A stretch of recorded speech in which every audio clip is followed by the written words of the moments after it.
All right, so I'm going to do a walkthrough. This was a build done by another shop. Doesn't matter who. Nobody that I would actually refer to. But this was a high-speed Evo build. It's the little things. And people go, hey, why do you have minimums? I have minimums because it takes time to go over everything. I don't also want to feel like I'm rushed. Anyways, so if you look in the previous post, you'll see that lots of things have been grinded down, right? So these are really, modified bearings, but they sit high. So we had drag on the cutoff lever. There was drag on the cutoff lever because what was happening was the gun wasn't doing a full cycle. It was giving a weird cycle. Okay, now that drag is gone. Okay, the gun was also mad screechy. This is the same Evo that had the bent gearbox.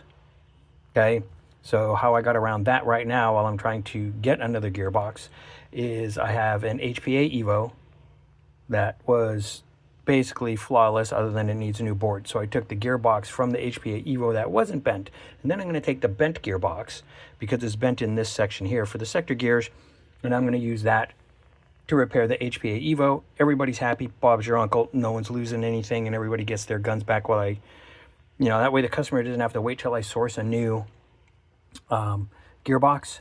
And then when I get the new gearbox, it'll go in another Evo that the customer is not in a rush to build, which would be a 16:1 Jeftron Solink brushless, really nice, good moderate build. Not a fan of these high speeds, but somebody wants trigger response, so we're probably going to put a ultimate 20K motor in here as well. But anyways, the other thing that was on there was this. This had to get ground down. Okay? You have to check. It doesn't matter if it's an Evo or any other gun. If your tech doesn't check to make sure that this enlarged pickup tooth isn't touching the sector, he's being lazy. Okay? You can see here that, see all that? That's from the pickup tooth. Okay? That will actually put undue stress and undue wear on your bearings. You put bushings, you're going to push your rack up into your piston, and you're going to have all sorts of problems. It's going to sound like crap.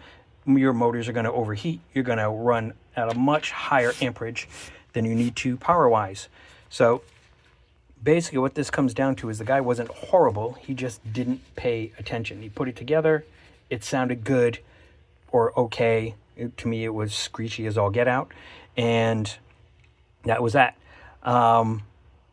Yeah, there was also trigger spring was missing, so modified and regular version 2 trigger. It will fit and work in the Evo, so we're good on that note too. That's it as a walkthrough with this guy. So this guy's going to go back together. The electronics went the way of the Dodo too because it was shooting intermittently, and I'm pretty sure it has to do with the fact that that was broken. That being the mag detection switch. So we've got new electronics here. It's the newer versions from ASG because this came from somebody who had a Leviathan installed and, let us keep it for boneyard and repair. So that's all there is with this. You got 400 minutes of this. Just, dudes, do better. It's hard enough in this day and age keeping hobby shops open, right? Airsoft is a hobby, but come on, man, give a shit. Put in the time. It only takes 30 seconds to look at everything, and then that's 3 minutes on a grinder.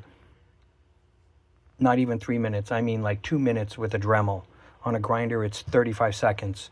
But yeah, and this guy here, grinding this off too. That's easy. Minute and a half, 2 minutes with a Dremel. Take your time. That way you don't have to take it apart or have somebody bring the gun to another tech and go, dude, I don't get it. Why is my motor overheating? Why does everybody say my gun sounds like fucking ass? Well, there you go. That's why. Spend 5 minutes. Take your time. All right. Later.